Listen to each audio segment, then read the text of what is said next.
Oh, hey, did you see that shiny object there? Did you know over 11% of U.S. children between the ages of 3 and 17 are diagnosed with ADHD, and over 4% of adults can carry that diagnosis, and many other people might have it and not be diagnosed. But those impacted by ADHD may also suffer anxiety and depression that can affect several areas of your life. So this month, October, is ADHD Awareness Month, and here to give us a little food for thought, registered dietitian Lisa Andrews with Sound Bites Nutrition. Always great to see you.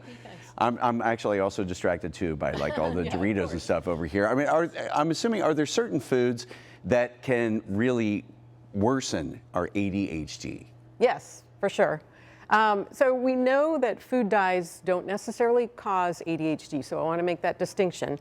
But for kids that are sensitive to the dyes that are in food, the artificial colors, it may worsen their ADHD symptoms. Wow. Other things that we know for sure are, caffeine, because some of those, medications that kids use are stimulants. And so when you add something like an energy drink that's got a lot of sugar in it and caffeine and artificial colors, then that's definitely going to worsen their symptoms. I mean, you talk about the artificial colors. I don't know what that magic thing is they put like on these Doritos and make it so hard not to like eat those. Right. And some people would probably even just mix all this together here, but really just not a good idea, like any of these things. And that's what it is, you think, that exacerbates. It's the artificial colors. Yeah, and you may have seen that recent food ban in California that they signed into law that as of 2028, schools in California cannot use food dyes, so they can't serve foods that contain any kind of artificial dyes. Wow, all right. Because it impacts learning. If we know that, these things are going to adversely affect the ADHD, then I'm assuming there are foods that can actually sort of be helpful. Yeah, absolutely. So for starters, make sure that your kids are eating at regular intervals, because that helps to maintain their blood sugar, which helps their focus and their energy, and keeps them a little bit more engaged.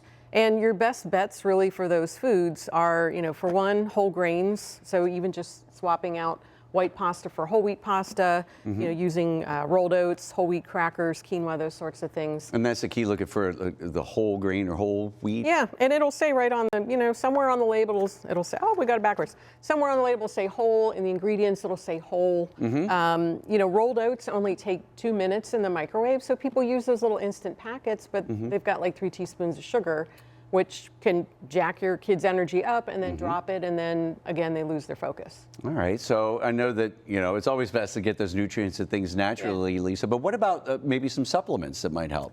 So really they've done some research on things like fish oil, elimination diets, and none of those have really been solidly proven to say, yes, do this, take out gluten or take out dairy or those sorts of things. I mean, obviously if your child has sensitivities to them, fine.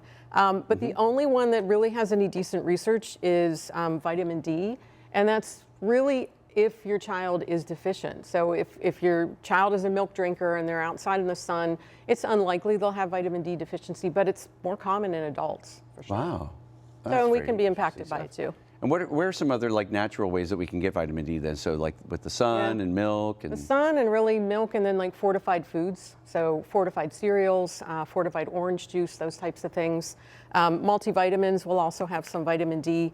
And there is, some research on iron deficiency and attention as well. And, if kids aren't eating many fortified foods, or they're not, big meat eaters, then they might not get much iron. So just to, Flintstones, or I guess that's got colors in it too. Look for one that doesn't have the colors.